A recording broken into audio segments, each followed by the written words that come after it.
सरकार दावे कर रही है कि आम आदमी को बेहतर इलाज मिलेगा इस कोरोना काल में अस्पताल में, लेकिन गुलाम मोहम्मद और उनकी गर्भवती पत्नी शबनम हमारे साथ हैं। इनकी अपनी अलग परेशानी है क्योंकि इनकी एक बच्ची भी है जिसके हाथ में फ्रैक्चर हो गया था। उसके इलाज के लिए ये लोग एसएमएस अस्पताल गए थे और वहाँ से इनकी परेशानियाँ शुरू हुई जो अब तक ख़त्म होने का नाम नहीं ले रही। सर, मैं सबसे पहले शुरुआत आपसे करूँगा। सर, क्या हुआ था बच्ची को, उसके बाद आप एसएमएस कहाँ ले गए थे उसे, और अब तक क्या हुआ पूरा? सर, मेरी बच्ची का हाथ टूट गया था, गिरने की वजह से उसका हाथ टूटा। मैं उसको प्राइवेट अस्पताल लेके गया, लेकिन वहाँ उन्होंने सुनवाई नहीं करी। उन्होंने कहा कि अभी डॉक्टर्स हैं नहीं, छुट्टी पे हैं सारे, 1 तारीख के बाद आना। मैं उसको लेके ट्रॉमा सेंटर पहुँचा। ट्रॉमा सेंटर में उसका एक्सरा किया। एक्सरा करने के बाद में उससे कहा कि भाई इसका तो ऑपरेशन होगा। तो मैंने कि ठीक है सर, इसका ऑपरेशन करवा दीजिए आप। अब जब ऑपरेशन के लिए उसको तकरीबन 4 बजे से लेके रात को 2:30 बजे तक, 2-2:30 बजे तक उसको ऑपरेशन वार्ड के अंदर ही रखा। मतलब उसको 205 नंबर वार्ड है ट्रॉमा सेंटर में, वहाँ उसको रखा गया।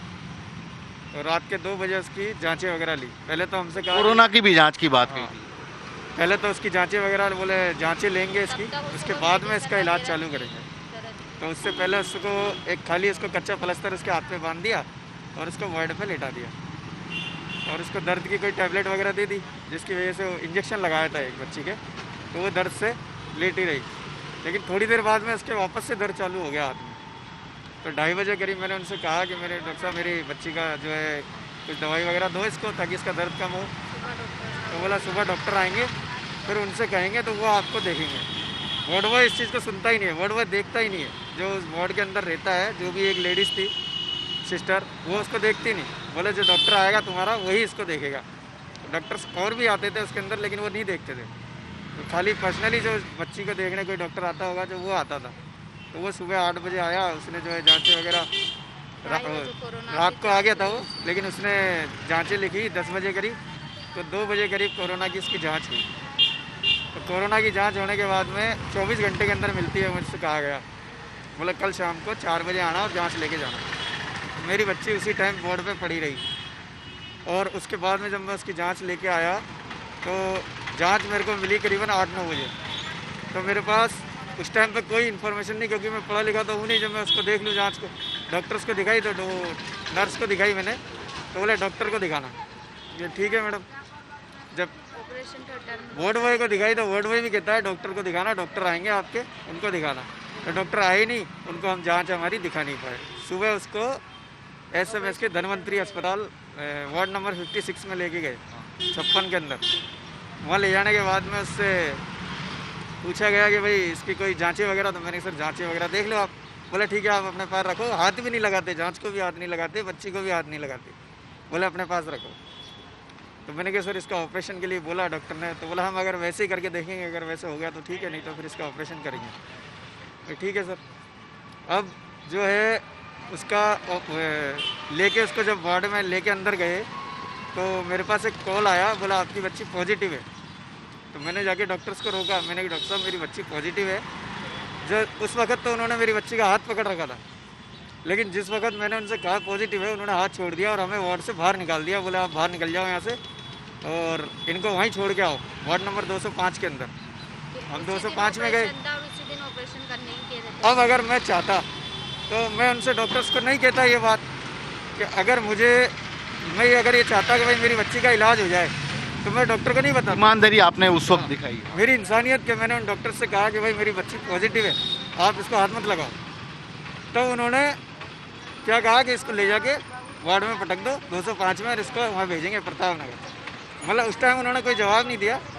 वार्ड में गए तो करीबन 1 घंटे बाद में हमसे कहा गया कि आपको आइसोलेट किया जा रहा है, वहाँ भेजा जाएगा प्रताप नगर में। ठीक है, वहाँ गए। वहाँ जाके उन्होंने जो इस तरीके से दुर्व्यवहार किया कि भाई जैसे कोई पता नहीं किस टाइप का आदमी आ गया है हम तीनों के साथ में। तो बच्ची को जो है मैंने कहा कि सर मेरी बच्ची पॉजिटिव है, हम लोगों की रिपोर्ट नहीं है। बोला ठीक है। अब वो अंदर उसको वार्ड में हमें आइसोलेट के वार्ड नंबर 1st फ्लोर पर ही वहाँ हमें उन्होंने छोड़ दिया। उसके बाद में कोई आया नहीं सैंपल लेने के लिए। तो मैंने डॉक्टर से कहा मैं डॉक्टर साहब मेरे बच्चे पॉजिटिव है, तो हो सकता है हम दोनों हस्बैंड वाइफ भी पॉजिटिव हो सकते हैं, आप हमारा सैंपल ले लो। बोला आपकी बच्ची अगर नेगेटिव होगी तो हम आपका सैंपल नहीं लेंगे, हम आपको रिलीज़ कर देंगे यहाँ से। उन्होंने मुझसे ये बात कही। मैं ठीक है सर।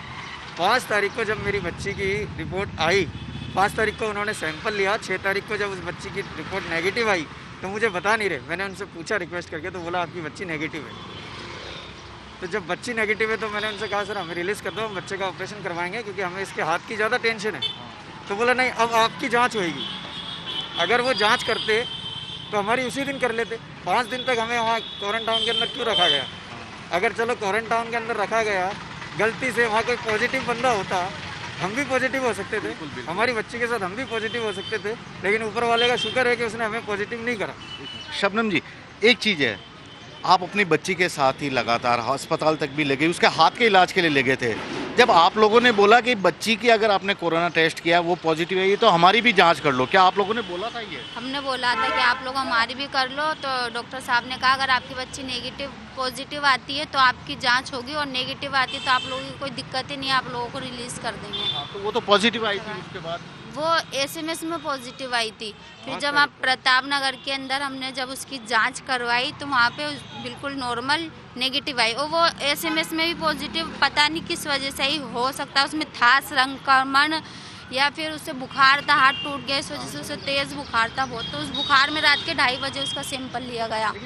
शबनम जी, एक चीज़ और बताइए, उसके बाद एक फ़ोन भी आपके पास आया था।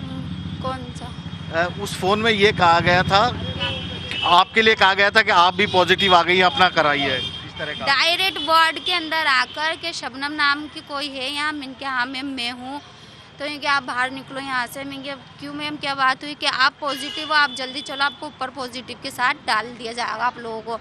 तो मैं घबरा गई, ये भी घबरा गए। तो मैंने कहा कि मैम मैं पॉजिटिव कैसे हो सकती हूँ, आपने तो मेरा सैंपल भी नहीं लिया अभी तक, मेरी तो कोई जाँच नहीं हुई, ना आपने मेरा मुँह में से सैंपल लिया ना नाक में से लिया, तो मेरी रिपोर्ट कहाँ से आ सकती? कि नहीं आपकी तो रिपोर्ट है पॉजिटिव हो, ये शबनम नाम के पेपर हैं। क्या मेरा है ही नहीं, मेरा सैंपल ही नहीं है, तो कहाँ से पॉजिटिव हो गई? मेरा सैंपल तो लो आप लोग, जब भी तो पता चलेगा।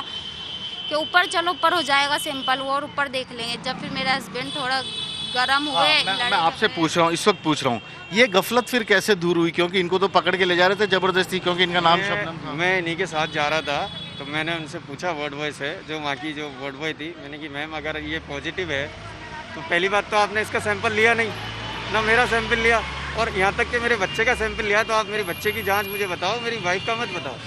तो 2 दिन पहले लिया गया था, बल्कि मेरी रिपोर्ट सैंपल से पहले 2 दिन पहले, तो जबकि उसकी रिपोर्ट तो पहले आ जानी चाहिए, लेकिन उसकी रिपोर्ट नहीं आई। तो मैंने उनसे पूछा, मैंने कि डॉक्टर साहब अगर वार्ड बॉय से मैंने पूछा, मैंने सर अगर मेरी रिपोर्ट अगर पहले आ गई, मेरी वाइफ की क्यों नहीं आई? बोला वो कहीं अटक रही होगी। तो मैंने कहा आप कैसे भी करके मेरी रिपोर्ट को निकलवा दो, ताकि हम तीनों जने यहाँ से रिलीज़ हो जाएँ और उसका इलाज करवा लें। अच्छा, मैं इसको अकेली छोड़ नहीं सकता क्योंकि ये प्रेग्नेंट है। दूसरी बात, उस आइसोलेट के अंदर प्रेग्नेंट लेडी के लिए कोई सुविधा नहीं है। उन्होंने कहा हमारे पास कोई सुविधा नहीं है डिलीवरी की यहाँ पे, आप अगर कोई हो भी गया तो हमारी कोई जिम्मेदारी नहीं है, उन्हें ये बात कही। तो मैंने कहा जब आपकी जिम्मेदारी नहीं है तो आप इसको रिलीज़ करो, आप इसकी रिपोर्ट देके। तो ये एक आम इंसान है, आम नागरिक है, लेकिन सबसे बड़ी परेशानी की बात यह है कि अपनी बेटी का हाथ का इलाज के लिए गए थे, कोरोना से मामला जुड़ा। जब कोरोना थी नहीं ये प्रेग्नेंट लेडी, फिर भी उसको कोरोना वार्ड में शिफ्ट किया जाने लगा। पति ने विरोध किया, कुछ समझदारी दिखाई मौके पर, उसके कारण यह मामला किसी तरह डॉक्टरों के भी समझ में आया। लेकिन इस तरह के कई लोग हैं जो इसी तरह से परेशान हो रहे हैं। सरकार से चाहते हैं कि आम आदमी को कम से कम इस कोरोना काल में इस तरह से और परेशान न करे। फिलहाल तो 8 महीने की ये गर्भवती शबनम अपने और अपनी बेटी के इलाज के लिए आज भी अस्पतालों के दर ठोकरे खाने को मजबूर है। हर रोज़ ये लोग अस्पताल आ जाते हैं, अस्पताल आकर इस उम्मीद में कि शायद बेहतर जांच हो सके, बेहतर इलाज हो सके, लेकिन शायद अभी तक ऐसा कुछ भी इन्हें नज़र नहीं आ रहा। कैमरामैन दिनेश कुमावत के साथ श्रीवत्सन, जयपुर न्यूज़ 24।